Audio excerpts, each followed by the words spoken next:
Hi, what's up? This is Rishi Rich, and catch me on DissDash.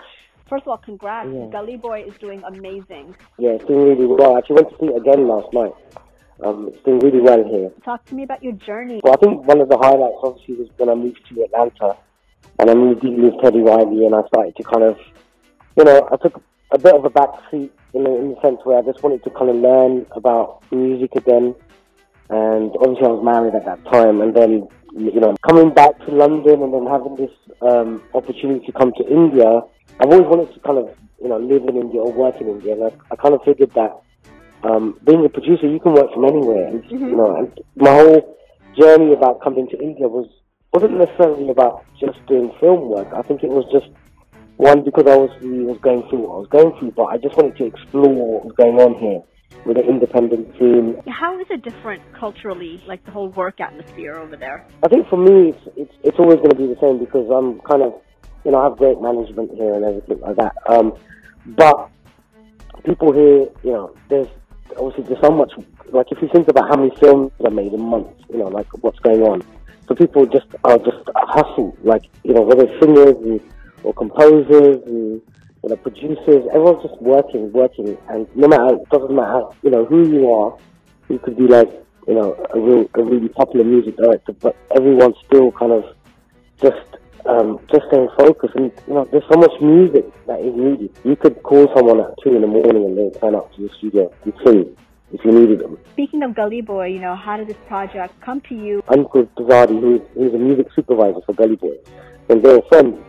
So they, definitely there's this film called Gully Boy, and this was 2 years ago, and they were telling me about, it's kind of loosely based on, Divine and Lazy, and it's hip hop, and I was just like, I need to be a part of this film. Like, I don't know how. Like, you need to get me a meeting, or I need to be a part of it. Luckily, Uncle, who was supervising the music for the film, he came down to meet me, and he was telling me everything, and they were just like, just enough to show us what you can do, your beats and everything like that. I was literally like, if this is a fusion between hip hop and what's going on in India, then that's what I do. That's my music. Yep. So I submitted, I think, at least about 20 beats, and Zoya loved it. And I met Zoya, and she was like, okay, we're gonna, get something. And then Javed, was starting writing lyrics, and then I went down and met Ranveer and Divine, and we recorded it. What are your thoughts on this whole movement in India with the whole underground hip-hop scene? I think that was one of the, when I moved to India, I started to really see what's going on here.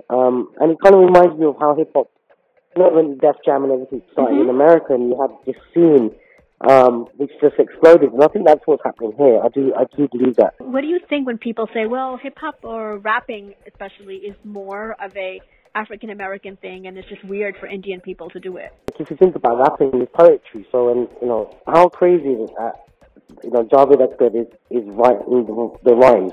That is crazy. The words, and so whether the flow, Divine might have given the flow, but he's actually written the words, and he writes words for. He's a legend. He's been writing amazing songs, and now he's writing hip hop. So it's crazy, So I just think that, I just think it's one of the things, whether you sing, whether you rap, people here, like, the talent here is crazy, and I just hope it kind of grows, and I think it will, and I think even just the collaboration between Divine and Nas, I think the fact that Nas got involved with the film kind of shows you that people are really kind of looking at what's going on. Right now there's this big gap between everything being Bollywood and everything outside of Bollywood. Obviously it's considered independent, but I feel like in this movie it's going to maybe give more attention to the independent scene. Yes, definitely. I think that this film has kind of taken that scene, and what it's done is kind of taken the people who've been independent and just put them on the bigger picture. How was your experience working with Ranveer? I mean, working with Ranveer was amazing. He's so exactly how you see him is how he is. Like, as soon as I moved into the studio, he started rapping. Like, come up to me and started rapping, and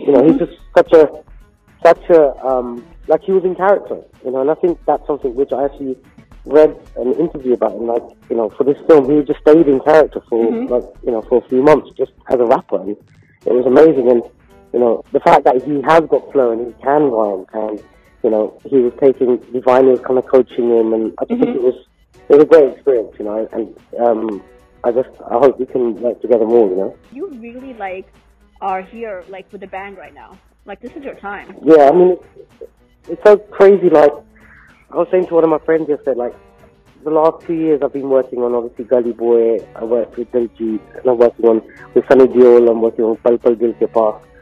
And in one day, A3 launched.